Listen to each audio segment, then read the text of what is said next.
আজকে বাড়ি ফিরতে একটু দেরি হলো।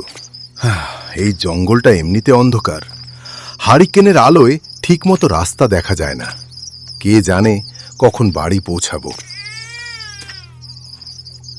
এ কি, এত রাতে এই ঘন জঙ্গলে বাচ্চার কান্নার আওয়াজ কোথা থেকে আসছে?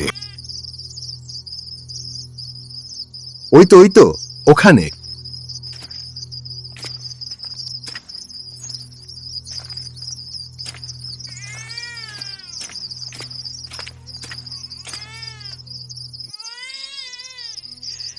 এই গভীর অরণ্যে যেখানে বাঘ ভাল্লুকের রাজত্ব, সেখানে মানুষের বাচ্চা আসবে কোত্থেকে?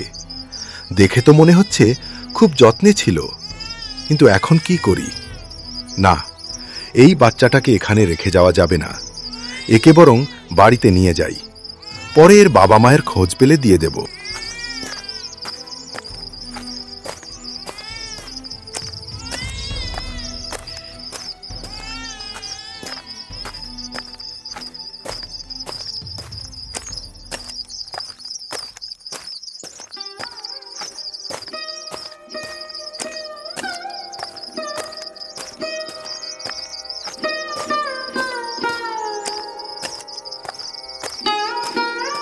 ওগো, তুমি এসেছো, কিন্তু তোমার কোলে এই বাচ্চাটা কার? আর বলো না গিন্নি, জঙ্গল দিয়ে আসার সময় এই বাচ্চাটাকে কুড়িয়ে পেয়েছি। ওমা, এ তো এক রাজপুত্তর, কিন্তু জঙ্গলের মধ্যে আসলো কি করে? দেখে তো মনে হচ্ছে শেয়াল কুকুর টেনে এনেছে। আচ্ছা দাও, বাচ্চাটা আমার কোলে দিয়ে তুমি হাত মুখ ধুয়ে এসো।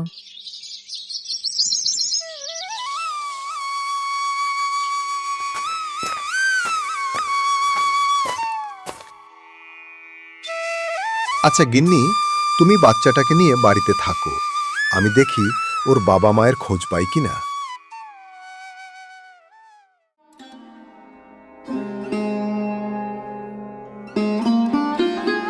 কিরে বিনু, এই বাচ্চাটা কার? একে তুই কোথায় পেলি? কয়েকদিন আগে তোমার দাদা এই বাচ্চাটাকে জঙ্গলে কুড়িয়ে পেয়েছে। বাচ্চা কখনো আবার কুড়িয়ে পাওয়া যায় নাকি? সত্যি কথা বলছিস না বলে কি আমরা কিছু জানি না? এসব আপনি কি বলছেন? এখন আমি চলে যাচ্ছি, কিন্তু পরে লোক ডেকে আনবো বলে দিলাম। শেফালি কি বলে গেল গো গিন্নি? ও কিছু না, তুমি ভেতরে বসো। তুমি না বললেও আমি তো সব বুঝি। আতকোড়া মায়ের কোলে সন্তান দেখলে লোকে কি বলতে পারে? বাচ্চাটার উপর মায়া হয়েছিল বলে কুড়িয়ে এনেছিলাম, কিন্তু এই বাচ্চার জন্য আমার গিন্নির মান সম্মান নষ্ট হবে? আমি তা হতে দেব না। বাচ্চাটা দাও, আমি যেখান থেকে কুড়িয়ে এনেছি আবার সেখানে ফেলে আসব। এসব কি বলছো গো তুমি? এত ছোট বাচ্চাটার কিসের দোষ? দোষ তো এই অন্ধ সমাজের মানুষের, যারা সত্যিটা চোখে দেখতে পায় না। কিন্তু এই বাচ্চার জন্য আমি আমার গিন্নির অপমান সইতে পারবো না। অপমান কিসের? আমাদের তো বাচ্চা নেই, তাই ভগবান আশীর্বাদ হিসেবে এই বাচ্চাটা আমাদের দিয়েছে। আর আমি কোনো দিনই এই বাচ্চাটাকে ছাড়ব না। এখন থেকে এ আমার সব। কিন্তু এই বাচ্চা আমাদের সাথে থাকলে গ্রামের মোড়ল আমাদের গ্রাম তাড়া করবে। করলে করবে, কিন্তু আমি এই বাচ্চার কিছু হতে দেব না।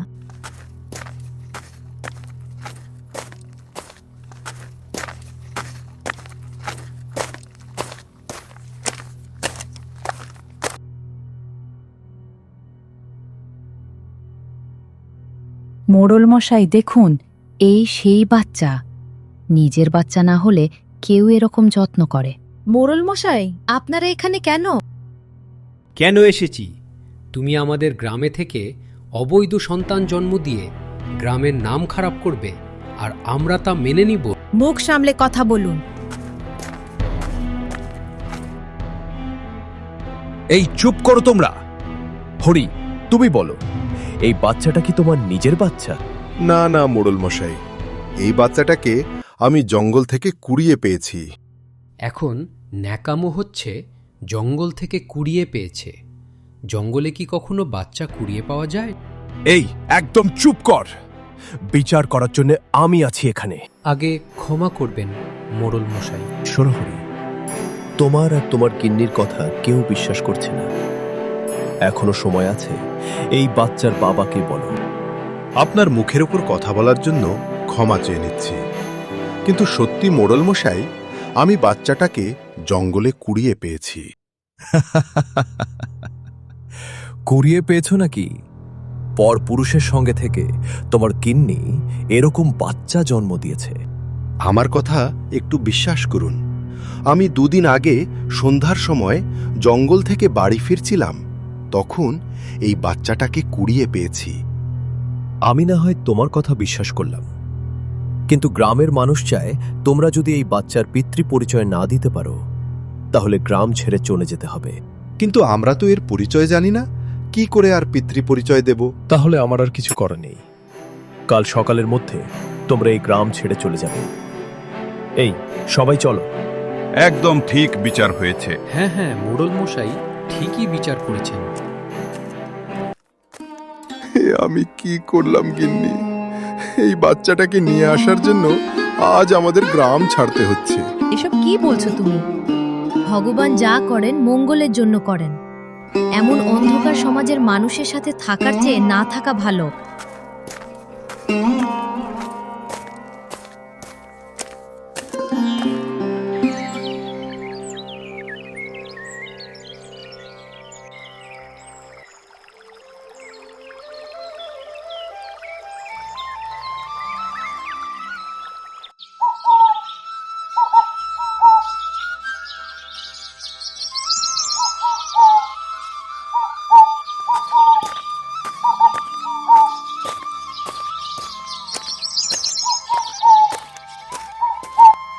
ওগো, বাচ্চাটা তো খিদের জ্বালায় নীল হয়ে যাচ্ছে।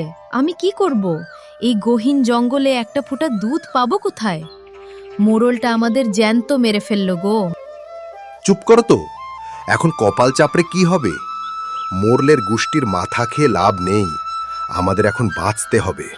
বাঁচবো কি করে? ঘরে চাল নেই, জল নেই, বাচ্চাটার গলা শুকিয়ে কাঠ।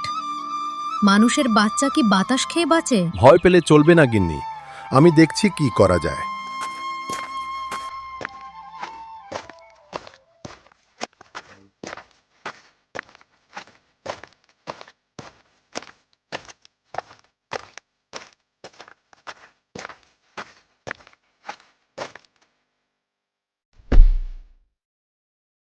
এই নাও, এই ফল চটকে রস বের করো। শোনো, তুমি কি তবে এখানে কুড়ে ঘর বাঁধবে? জঙ্গল তো অনেক বড়, কেউ আমাদের খুঁজে পাবে না তো? খুঁজে পেলেও ভয় নেই, কুঠারটা ধার দিয়ে রেখেছি। যারা আমাদের গ্রাম থেকে তাড়িয়েছে তাদের ছায়া যেন এদিকে না পড়ে। আমি এক্ষুনি বাড়ি বানানো শুরু করব। ছোট হলেও আমাদের একটা আস্তানা হবে। কিন্তু বাচ্চার পরিচয় যদি কেউ কোনোদিন জানতে চায়, যদি বড় হয়ে ও জিজ্ঞেস করে ওর মা বাবাকে, বলবো তোর বাবা এই জঙ্গল আর মা এই নদী, এর চেয়ে বড় পরিচয় আর নেই।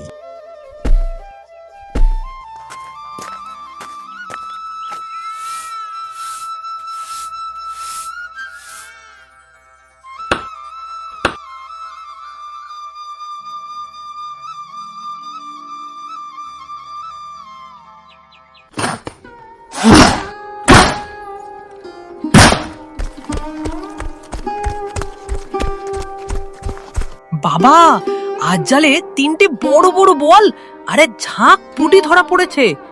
এত মাছ তো আমরা খেতে পারবো না, পচে যাবে। তাহলে নদীর ওপারে ওই বাঁকের কাছে বড় পাথরের উপর রেখে আয়, ওখানের বুনো বিড়ালগুলো খেয়ে নেবে। কেন বাবা? গতবার দেখেছিলাম ওপারের হাটে কত মানুষ মাছ কেনা বেচা করে।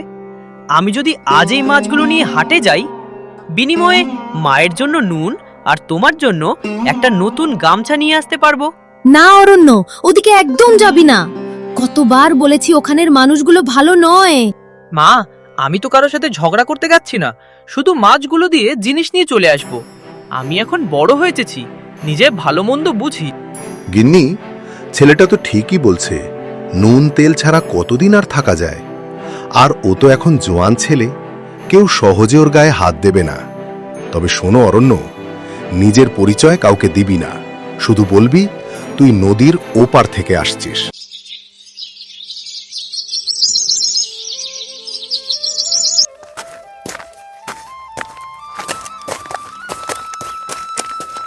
এই যে ছোকরা, কুচো হয়ে দাঁড়িয়ে আছিস কেন? মাছগুলো দেখা তো দেখি। বাহ, একদম টাটকা নদীর মাছ। হ্যাঁ কাকা, এইমাত্র ধরা। নেবেন আপনি? তোর মুখটা যেন খুব চেনা রে ছোকরা। কার ছেলে তুই? কোন পাড়ায় থাকিস? আমি আমি এই নদীর ওপার থেকে আসছি, মাছ বিক্রি করতে এসেছি। নদীর ওপার? ওখানে তো শুধু জঙ্গল, ওখানে তো মানুষ থাকে না। ও আচ্ছা, তবে কি তুই সেই 13-14 বছর আগের সেই উটকো ছেলেটা, যাকে জঙ্গল থেকে পাওয়া গিয়েছিল?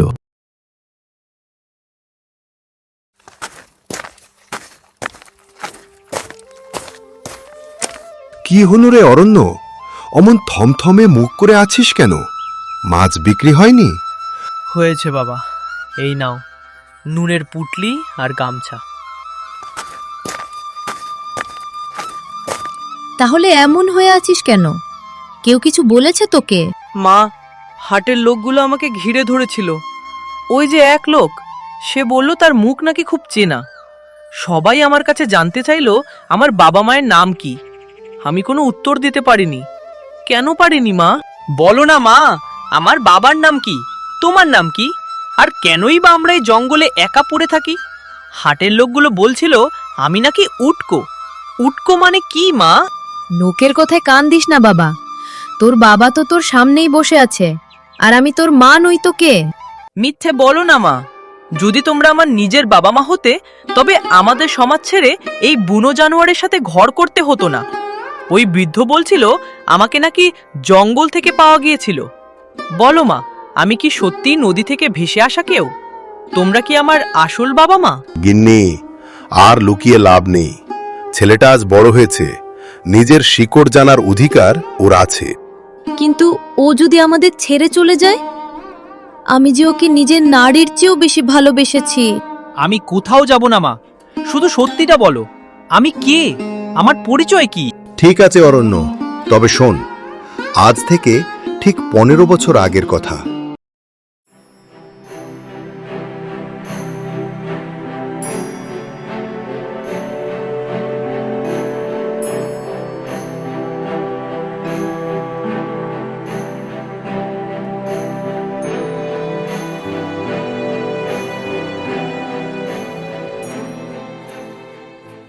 তার মানে এই জঙ্গলে আমাদের এই কষ্টের জীবনের কারণ আমি? আমার জন্যই তোমাদের ঘরছাড়া হতে হয়েছে? না বাবা, ও কথা বলিস না। তুই ছিলি ভগবানের দান। ওই ঘর, ওই সমাজ আমাদের কিছুই দেয়নি যা তুই দিয়েছিস। তুই না থাকলে এই 15 বছর আমরা কার মুখ চেয়ে বাঁচতাম? কিন্তু বাবা, ঝুড়ির ভেতর কি আর কিছু ছিল না? কোনো চিহ্ন, কোনো নাম? কেউ কি শুধু শুধু তার বাচ্চাকে ভাসিয়ে দেয়? একটা সোনার কবচ ছিল তোর গলায়, তাতে কি যেন লেখা ছিল, কিন্তু আমরা লেখাপড়া জানি না বাবা, তাই পড়তে পারিনি। ওটা এখনো তোর মা সিন্ধুকে লুকিয়ে রেখেছে। দাঁড়া, এক্ষুনি নিয়ে এসে তোর হাতে পরিয়ে দিই।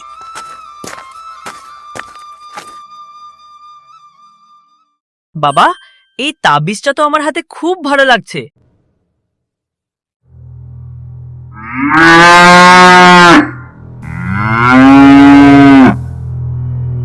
ওরে দেখ তো, ওখানে একটা আস্তানা দেখা যাচ্ছে। একটু জল না পেলে যে আজ এখানেই প্রাণটা যাবে।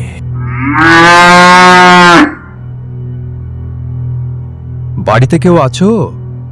একটু জল পাওয়া যাবে গো? নিন কাকা, জল খান। আপনারা শহর থেকে আসছেন বুঝি? এই তাবিজ তুই কোথায় পেলি ছোকরা? এটা তো আমার বংশের চিহ্ন। এই কবচ আমি আমার অনাগত সন্তানের জন্য বানিয়েছিলাম। একে বলছেন আপনি? এটা তো আমার জন্মের সময় থেকেই আমার বলাই ছিল। বাবা মা বলেছে এটাই আমার পরিচয়। কারা তোর বাবা মা? ডাক তাদের, এখনই ডাক। বাবা, মা, কে লোক এসছে? একটু বাইরে এসো। আরে তোমরা, তোমাদের তো 15 বছর আগে আমি গ্রাম থেকে বের করে দিয়েছিলাম। তোমরা এই জঙ্গলে আছো? আর এই ছেলেটা? হ্যাঁ মোড়ল মশাই, আমরাই। আর এই ছেলেটি হলো সেই শিশু যার পিতৃপরিচয় দিতে পারিনি বলে আপনি আমাদের ভিটেমাটি ছাড়া করেছিলেন। একেই আমরা নদী থেকে তুলে এনেছিলাম। ওরে কাঠুরিয়া, এ আমি কি করলাম? সেদিন কালবৈশাখীর ঝড়ের রাতে আমার স্ত্রীর প্রসব বেদনা উঠেছিল। যে দাইমা বাচ্চা খালাস করেছিল সে বলেছিল আমার ছেলে নাকি মৃতদ জন্মেছে। গ্রামের লোক জানাজানি হওয়ার ভয়ে সেই দাইমা শিশুটিকে একটা ঝুড়িতে করে নদীতে ভাসিয়ে দিয়েছিল। আমি সারা জীবন জানলাম আমার সন্তান নেই, অথচ আমার সন্তান তো তোমাদের কোলে মানুষ হয়েছে। যাকে আপনি মৃত বলে আবর্জনার মতো ভাসিয়ে দিলেন, আজ তার হাতেই জল খেয়ে আপনার প্রাণ বাঁচল। ভগবান বিচার করেছেন মোড়ল মশাই। আমাকে ক্ষমা করো কাঠুরিয়া, আমি নিজের ছেলেকে চিনতে পারিনি, উল্টে তোমাদের ওপর জুলুম করেছি। অরণ্য, বাবা আমার, তুই আমার কাছে ফিরে চলো, গ্রাম তোকে মাথা পেতে নেবে। আমি আপনার সঙ্গে যেতে পারি, কিন্তু একটা শর্তে। আমার সঙ্গে আমার কাঠুরিয়া বাবা মা দুজনকেই নিয়ে যেতে হবে। তুই যা বলবি সেটাই হবে অরণ্য।